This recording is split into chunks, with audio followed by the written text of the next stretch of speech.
সুপ্রিয় শিক্ষার্থীবৃন্দ, আজকে আমি তোমাদের সাথে যে বিষয়টা নিয়ে আলোচনা করব সেটা হচ্ছে হিসাব বিজ্ঞানের সবচেয়ে গুরুত্বপূর্ণ একটি বিষয় বা সবচেয়ে গুরুত্বপূর্ণ জিনিস, যেটা আহ, সারা হিসাব বিজ্ঞান ধরতে পারো, অচল বলতে পারো। সেই হিসাব বিজ্ঞানের যে যেটা আমরা বলি দাতা গ্রহিতা বা ডেবিট ক্রেডিট অথবা আয় ব্যয় বা বৃদ্ধি হ্রাস, এই যে টপিকসগুলি যেটা নিয়ে আমাদের হিসাব বিজ্ঞানের মূলত কার্যক্রম শুরু হয়, এই বিষয়টা নিয়ে তোমাদের সাথে আমি আলোচনা করব। সেটা হচ্ছে হিসাবের শ্রেণী বিভাগ। হিসাবের শ্রেণীবিভাগ যদি তুমি ভালো বুঝো, হিসাবের শ্রেণীবিভাগ যদি তুমি ভালো করে আয়ত্ত করতে পারো, তাহলে তোমাদের পক্ষে কিন্তু এই ডেবিট ক্রেডিট বা যাই বলো না কেন, তোমাদের জাবেদা যেটা আমরা বলি সেটা করা সম্ভব। কিন্তু তুমি যদি হিসাবের শ্রেণীবিভাগটা ভালো করে না বুঝো, তাহলে তোমাদের কিন্তু জাবেদা করা অনেক কঠিন হয়ে যাবে।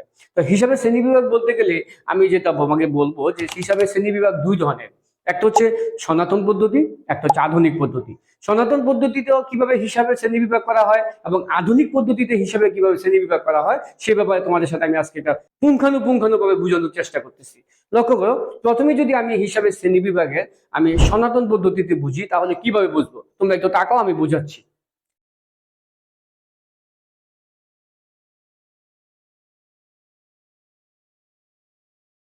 হিসাবের শ্রেণীবিভাগ, হিসাবের শ্রেণীবিভাগ আমরা যদি সনাতন পদ্ধতিতে বুঝি, সনাতন পদ্ধতিতে বুঝি হিসাব তিন প্রকার। এক, ব্যক্তিবাচক হিসাব। দুই, সম্পত্তিবাচক হিসাব। তিন, নামিক হিসাব। সবাই মনোযোগ দিয়ে শেখো। হিসাবের শ্রেণীবিভাগ একটা সনাতন পদ্ধতিতে আমরা তিন ভাগে বলতে পারি: একটা ব্যক্তিবাচক হিসাব, একটা সম্পত্তিবাচক হিসাব, একটা নামিক হিসাব। এটা হচ্ছে আমাদের সনাতন পদ্ধতিতে। যারা নাকি আমরা আগে যারা আধুনিক পদ্ধতি আসার আগে যেভাবে আমরা আমরা হিসাবের শ্রেণীবিভাগটা করতাম, সেটা ছিল এইরকম ভাবে যে আমরা এই হিসাবকে তিন ভাগে ভাগ করতাম: ব্যক্তিবাচক হিসাব, সম্পত্তিবাচক হিসাব এবং নামিক হিসাব। এখন আমি ব্যক্তিবাচক হিসাব দিয়ে তোমাদের সাথে কিভাবে ব্যক্তিবাচক হিসাবে ডেবিট ক্রেডিট নির্ণয় করা হয়, কিভাবে সম্পত্তিবাচক হিসাবে ডেবিট ক্রেডিট নির্ণয় করা হয় এবং কিভাবে নামিক হিসাবে ডেবিট ক্রেডিট নির্ণয় করা হয়, সেটা নিয়ে তোমাদের সাথে আলোচনা করব। লক্ষ্য করো,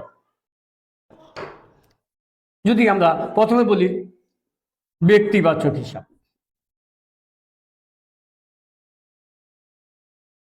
লক্ষ্য করো, এই ব্যক্তিবাচক হিসাবের ক্ষেত্রে যদি ব্যক্তি গ্রহণ করে তাহলে ডেবিট, আর ব্যক্তি যদি প্রদান করে তাহলে ক্রেডিট। আচ্ছা, এখন দেখো আমি কি বলেছিলাম যে ব্যক্তিবাচক হিসাব, ব্যক্তিবাচক হিসাবে যদি ব্যক্তি গ্রহণ করে ডেবিট আর ব্যক্তি যদি প্রদান করে তাহলে হচ্ছে ক্রেডিট। বলতে পারো স্যার, ব্যক্তি যদি একজন হয়, হ্যাঁ একজন ব্যক্তি যদি সে গ্রহণ করে তাহলে ডেবিট হবে, আর সে যদি প্রদান করে তাহলে ক্রেডিট হবে। ব্যক্তি একজন হতে পারে, কোনো সমস্যা নাই, কিন্তু আমাকে দেখতে হবে সে কি গ্রহণ করতেছে নাকি প্রদান করতেছে। এটার উপর ভিত্তি করে আমরা ডেবিট ক্রেডিট নির্ণয় করব। তারপর আসো সম্পত্তিবাচক হিসাব।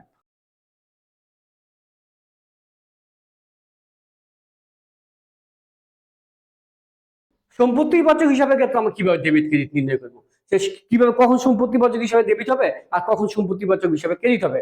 যখন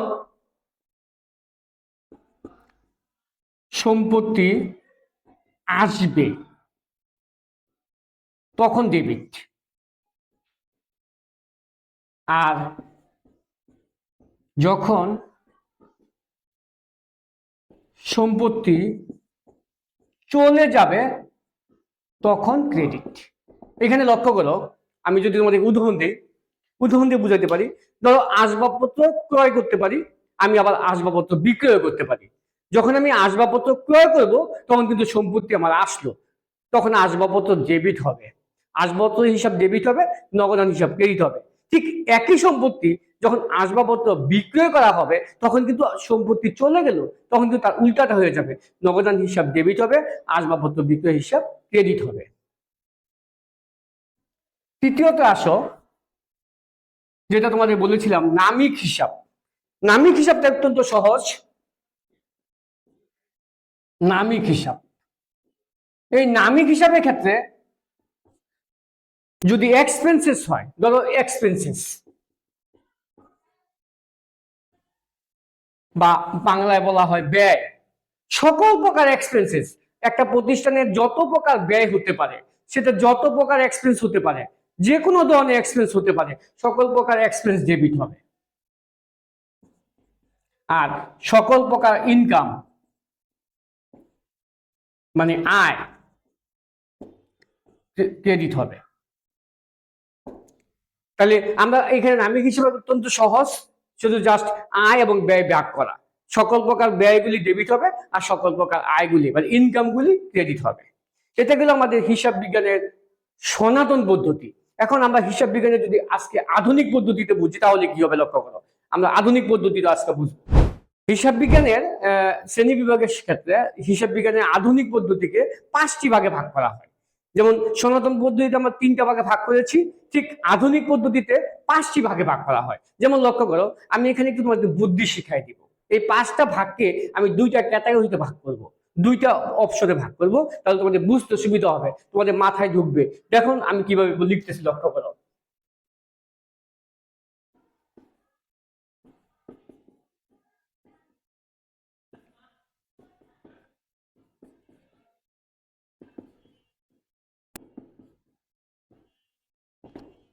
আধুনিক পদ্ধতিতে হিসাব 5 প্রকার। আমি এই 5 প্রকার হিসাবকে আমি 2টা ভাগে ভাগ করব তোমাদের বুঝার স্বার্থে, যেহেতু তোমরা ভালো বুঝতে পারো এই জন্য 5টাকে আমি 2টা ভাগে ভাগ করব। প্রথমে আমি দিব সম্পদ হিসাব, আরেকটা হচ্ছে ব্যয় হিসাব। এইটাকে আমি একটা ভাগে ভাগ করব। আমি আর 3টাকে আরেকটা ভাগে ভাগ করব, আয় হিসাব, দায় হিসাব এবং মালিকানা সত্ত্ব হিসাব।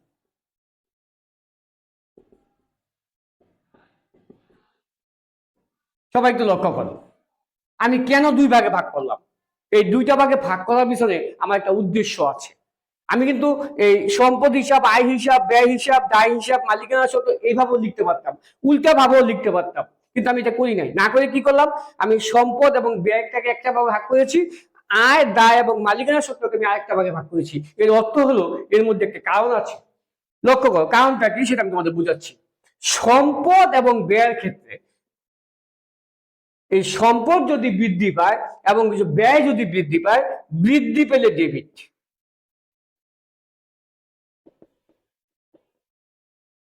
সম্পদ এবং ব্যয় এই 2টার ক্ষেত্রে যদি বৃদ্ধি পায় তাহলে ডেবিট, আর যদি হ্রাস পায়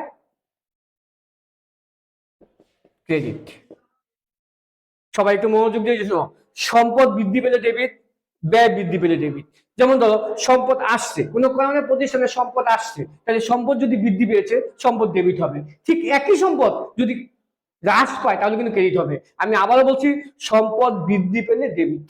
ঠিক একই রকম ভাবে যদি ব্যয় বৃদ্ধি পায় তাহলে ডেবিট হবে, আর হ্রাস পেলে ক্রেডিট হবে। এই দুটাকে একটি ফর্মুলায় আমরা ফেলেছি।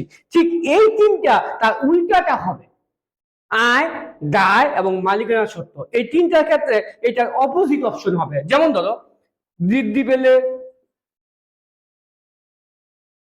ক্রেডিট হবে আর হ্রাস পেলে ডেবিট হবে। তাহলে আমি কেন এইভাবে ভাগ করলাম, 2টা ভাগ করলাম তোমাদের বুঝার স্বার্থে, যে সম্পদ এবং ব্যয়ের ক্ষেত্রে বৃদ্ধি পেলে ডেবিট, হ্রাস পেলে ক্রেডিট, আয়, দায় এবং মালিকানা সত্ত্ব বৃদ্ধি পেলে ক্রেডিট, হ্রাস পেলে ডেবিট। তোমরা যদি এই অংশটুকু মোটামুটি বুঝতে পারো তাহলে আমি আশাবাদী যে তোমাদের জাবেদার ক্ষেত্রে কোনো রকম সমস্যা হবে না। শুধুমাত্র আমার এই টিপসটা মনে রাখতে পারলেই তোমাদের পক্ষে জাবেদা করা অত্যন্ত সহজ হবে। এবং হিসাবের শ্রেণী বিভাগ, সম্পদ বৃদ্ধি, আয় বৃদ্ধি, দায় বৃদ্ধি, আয় হ্রাস, ব্যয় হ্রাস, এই ধরনের যে প্রবলেমগুলি সেগুলি তোমাদের চিরতরে শেষ হয়ে যাবে। ধন্যবাদ সবাইকে।